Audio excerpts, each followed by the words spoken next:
Bonjour et bienvenue pour cette deuxième séquence sur le parcours confiance en soi. Alors je vous expliquais que je suis venue au monde grâce à une crevaison de vélo. Enfin, ça a été l'élément déclencheur.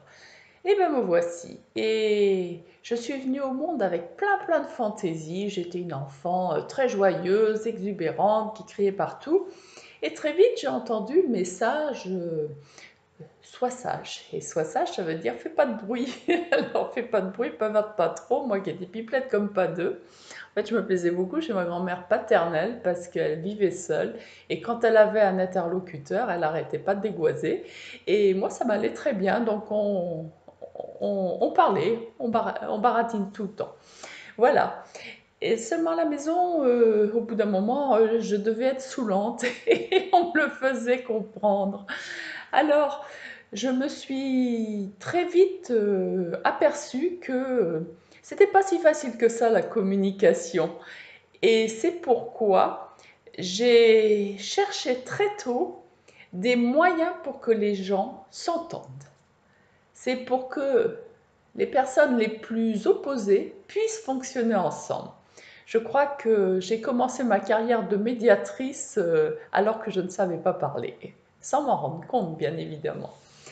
Et c'est sans doute pour ça que je suis allée chercher des solutions à l'autre bout du monde, parce que c'est clair que quand on est dans un seul paradigme, un seul modèle, on peut difficilement trouver autre chose, hein. Ça peut se faire, mais regardez autour de vous des personnes qui sont nées de deux cultures, des personnes qui sont issues de tempéraments de parents qui ne peuvent pas s'entendre, qui développent la guerre à la maison tout le temps.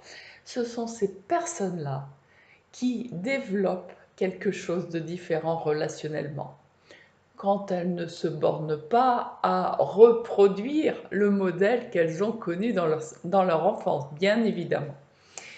Seulement, c'est une matière sur laquelle on peut s'appuyer pour potentialiser son parcours. Donc, c'est tout ça que je vais vous inviter à faire. Alors, pour ma part, la médiation, elle a été jusqu'à la traduction. Il fallait que très tôt, je comprenne ce qui se passe dans la tête de l'autre et dès que j'ai commencé la première langue vivante étrangère, je me suis aperçue que chaque langue découpe la réalité différemment. Et là, ça a été le début d'une passion.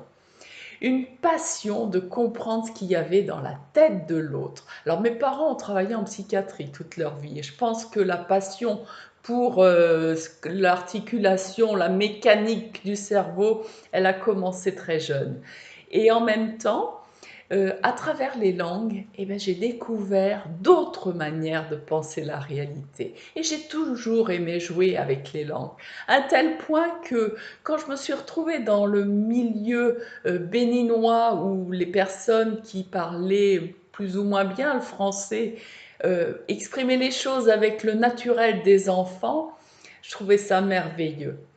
Par exemple, un jour, quelqu'un qui m'a parlé de la Casa des Mamelles. Alors j'ai mis un temps à faire le lien et en fait c'était la Casa des Papels qui était devenue pour sa maman la Casa des Mamelles. C'est beau, hein. Il y a d'autres choses comme par exemple un jour je jardinais et puis je faisais un parterre avec des fleurs et dans le parterre j'ai fait le cœur de la fleur et puis les pétales. Et une personne passante me dit oh qu'est-ce que c'est beau et surtout le noyau de la fleur. Ça aussi c'est merveilleux parce que le noyau c'est ce qui contient la graine du fruit. Et de la même façon, le pistil, c'est ce qui contient la graine de la fleur. Tout ça, c'est peut-être de l'imaginaire, de l'intuitif, et en même temps, c'est plein de bon sens. Alors, ma manière d'accompagner les gens, elle est autour de cette fantaisie, de ce syncrétisme, de cette analogie plutôt que de se cantonner à la rationalité. Parce que c'est comme ça que je me suis aperçue que j'arrive à réconcilier des personnes qui fonctionneraient pas avec leur histoire de façon optimale et avec leur entourage de façon optimale s'ils se cantonnaient à comprendre les choses. À bientôt pour une nouvelle séquence.